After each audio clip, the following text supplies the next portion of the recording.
Today we're going to take a trip, a culinary trip, to the Mediterranean.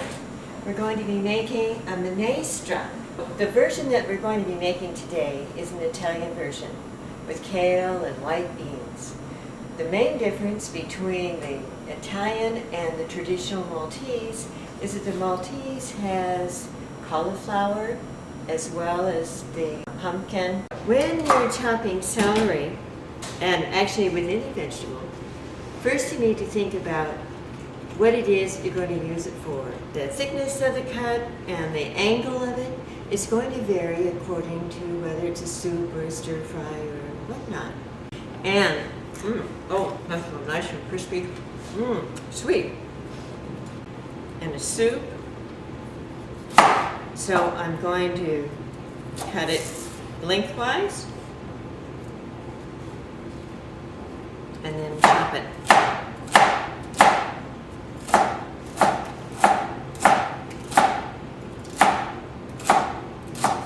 Big sharp knives really make this cutting job so much easier. But you do have to watch your fingers, so your fingers don't go into the soup along with the celery. Quarter of an onion this size. If it were much smaller, we could use the whole thing.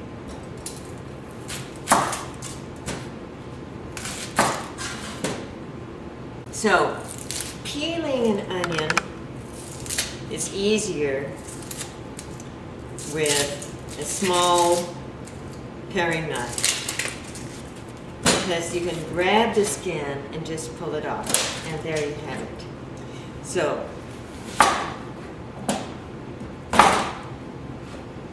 now I'm going to chop this rather than slice it. So, I'm going to make some initial cuts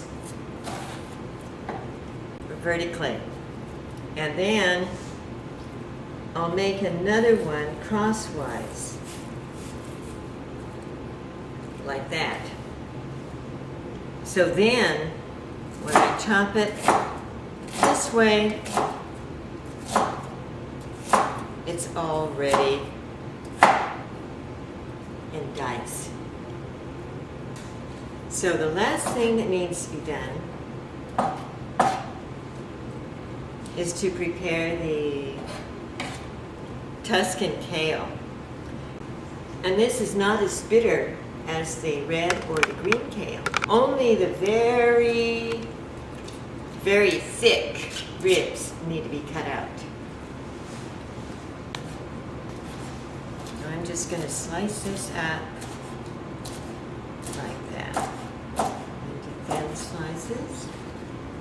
I've already rinsed this. This looks a little thick, so I'm going to cut out that thick rib there. And I'm going to be using about 4 leaves.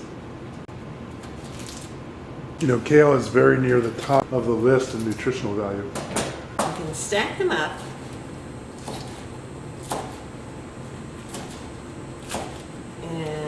Slice them crosswise. We're ready to start cooking. So first we're going to start with putting in about a tablespoon of olive oil, extra virgin olive oil, and starting it on a medium-low fire, because if you get extra virgin olive oil too hot, it turns bitter, and it also burns and is not pleasant and loses its good qualities. Now you can tell the olive oil is hot because it's kind of shimmery. I'm going to add in the quarter of a chopped onion and the celery. The kale doesn't go in until close to the end, because we don't want to overcook it. So we just stir that about until the onion is softened. but not quite yet taking on color. Already smelling great dough. It's one of the wonderful things about onion. Put it in some olive oil, get it heating, and it just fills the area with a lovely aroma. That smells good. Doesn't it though? So now one thing that's important is to choose a pot that's got a nice heavy bottom so that the oil and the onions and celery will not burn before they're cooked. So, 2 cups of cubed butternut squash. A little bit less of white beans that are cooked.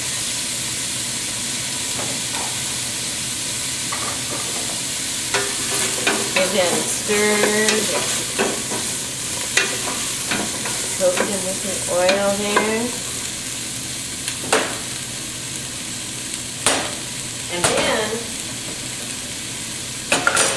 we're going to add in over a quart of liquid. So you've got a quart here of vegetable broth that I made ahead of time, which is really quite easy. Also put in the tomatoes with their liquid and a little bit of the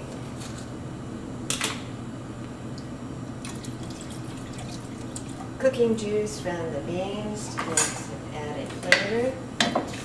And we'll bring this up to, and we put in a little bit of salt. It's good to start with a little bit less to begin with, and then add some more later if you need it, because it's terribly difficult to take salt out once you put in too much. So now the other ingredient that goes into minestra is rice. Brown rice. Just about half of a cup of rice. Okay, now it's really important to rinse rice very well to get the starch off of it. It will become much more tender that way.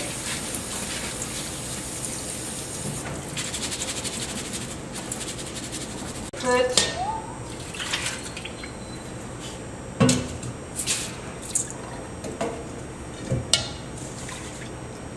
enough water to cover plus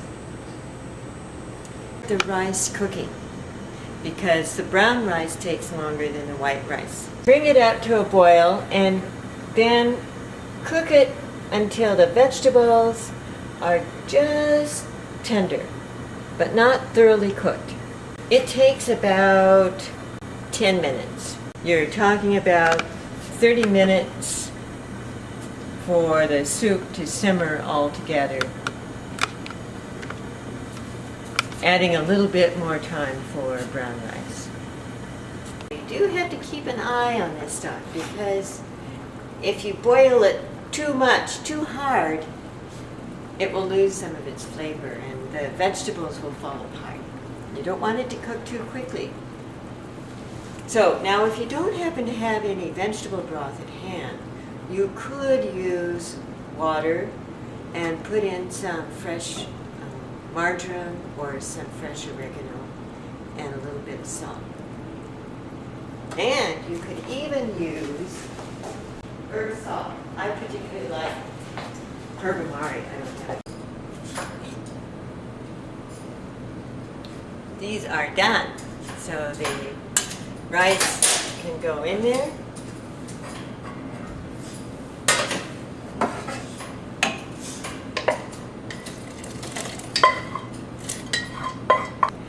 All we have left to do is just let it simmer away until it's completely cooked, including the rice. And then when it's ready, you'll have a wonderful one-pot meal with vitamins and vegetables and plenty of protein with the beans and fiber. And shortly before it's ready, then we'll put in the kale. What wonderful colors! So now you see that it's thickened up nicely and the rice grains have puffed up. Good. So tender, but still just a little bit of resistance left. So in goes the kale. We'll give it a stir around. And we'll let it cook for just 5 minutes. That's all that the kale needs to wilt and become just tender.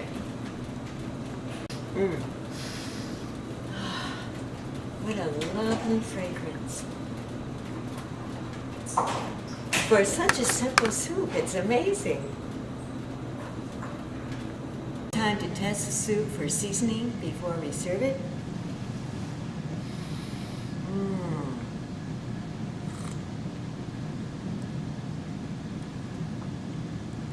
Delightful.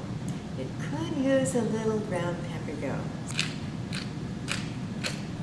In it goes.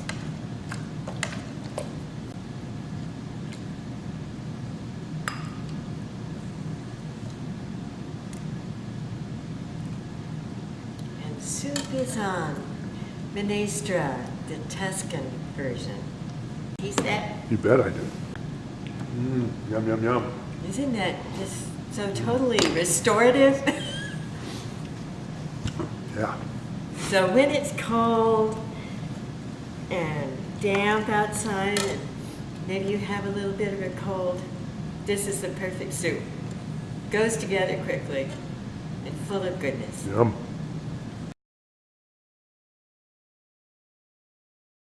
I made up a vegetable broth beforehand because although traditionally the Maltese just put in water, I find that using a vegetable broth gives it a little bit more substance to the flavor. So it's really very easy.